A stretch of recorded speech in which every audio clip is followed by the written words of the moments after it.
Good morning po. Tayo po'y mag-aral ng salita ng Diyos. The Book of Psalms, aklat po ng mga awit, chapter 119, verse 9. Paano mapapanatiling malinis ang pamumuhay ng sinumang tao sa kanilang kabataan? Sa pamamagitan ng pagsunod sa banal mong kautusan.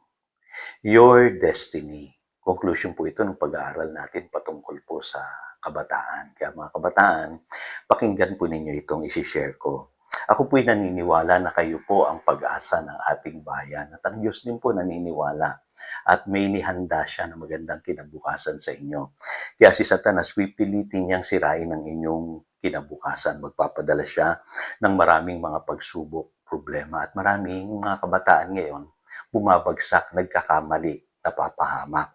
Pero dapat huwag kayong mawalan ng pag-asa. Lagi niyong iisipin, ang Diyos may purpose po, greater purpose na inilaan para sa inyo. At bilang mga anak ng Diyos, kung ikaw ay born again child of God, we are destined to overcome. Yan po sinasabi ng Revelations 12:11, 1 John chapter 4, verse 4, Romans chapter 8, verse 37. So huwag kang manatili na nalulugmok o namumroblema sa iyong buhay.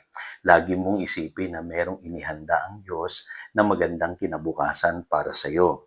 Sabi sa Ephesians chapter 2, verse 10, For we are God's workmanship created in Christ Jesus to do good works, which God prepared in advance for us to do. So yan ang destiny natin, mga believers, lalo-lalo na sa iyo na nasa panahon ka ng kabataan. At sa text natin, napakahalaga na tayo po ay manatiling malinis ang pamumuhay.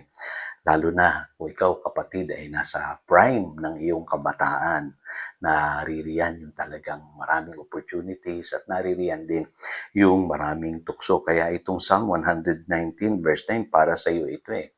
Kailangan panghawakan mo talaga ang salita ng Diyos upang ikaw ay makaiwas sa maraming problema, lalo na sa mga tukso na mayroon ngayon sa mga kabataan. Ang sabi ng verse 11, ang banal mong kautusan sa puso ko'y iingatan upang hindi magkasala laban sa iyo kailanman. Kaya dapat po yung Word of God talaga ang iyong ilagay, itago mo sa iyong puso para hindi ka nagkakasala at nagkakamali palagi sa buhay.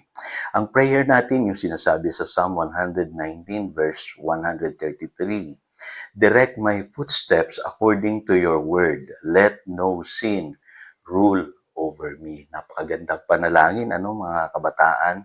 Dapat ito po yung inyong panalangin everyday. Lord, ingatan mo yung paglakad ko at huwag akong pagharian ng kasalanan sa buhay kong ito. So, ang sikreto lang naman mga kabataan yung sinasabi sa Psalm 119 verses 9 to 11. Ano po ang sabi diyan? How can a young man keep his way pure by living according to your word? Salita ng Diyos, yan ang magpapatibay sa iyo. At ang sabi sa verse 11, I have hidden your words in my heart that I might not sin against you.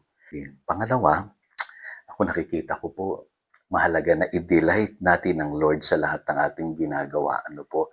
Yung po sinasabi ng Psalm 37 verse 4.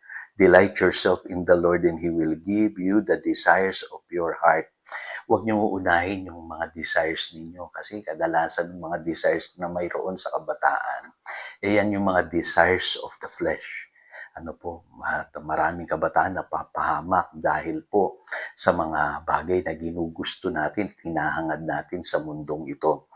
Unahin muna natin yung gusto ni Lord. Ano po? At yung mga bagay naman na alam ng Lord na kailangan natin, siya na ang bahala. Siya na ang magbibigay. Kaya sa bawat araw ng iyong buhay, kung ikaw nag-aaral, nagtatrabaho, i-delight mo lang si Lord. Siya yung lagi mong iisipin yung kalooban niya. Yun ang iyong sundin. At ang sabi diyan, kung ano man yung mga gusto mo sa buhay na ito, ipoprovide naman niya yung mga pangarap mo. No? He will give the desires of your heart. Kaya naniniwala ko, mga kabataan, kung kayo po ay dinidelight nyo si Lord, yung mga pangarap ninyo, mararating ninyo Magkakaroon kayo ng magandang buhay. At ang sabi sa Psalm 37 verse 23, The steps of a good man are directed and established by the Lord. when He delights in His way. So napakahalaga na yung inyong bawat gagawin everyday. Ano po, ipagpipray ninyo, Lord, please direct my steps. So, ang kabilin-bilinan ko lang sa inyo, no? Napakahalaga nyo mga kabataan. Kayo ang inaasahan ngayon ng Diyos. Meron kayong magandang kinabukasan. Kaya wag na wag kayong magpapatalo sa mga problema ng buhay. Wag na wag kayong magpapatalo sa tukso na pinadadala ni Satanas dahil ang buhay ninyo itinalaga ng Diyos noong una pa man para maranasan nyo yung destiny na inihanda niya para sa inyo. Tayo po'y manalangin. Dakilang Diyos, salamat po sa buhay ng mga kabataan at alam ko po, sila po yung pag-asa ng henerasyong ito. Kaya Panginoon, tumawag ka ng maraming kabataan na tunay na mababago ang buhay at magiging pagpapala sa henerasyong ito. Turuan mo sila, gabayan mo sila palagi, ilayo mo sila sa tukso. And i-bless mo po ang generation na ito na may takot sa Diyos. Salamat po. Yan ang aming panalangin. In Jesus' name we pray. Amen and amen. Again, ito si Pastor Jojo nagpapaalala upang daluyan tayo ng pagpapala, manatili tayo sa kanyang salita. Good morning.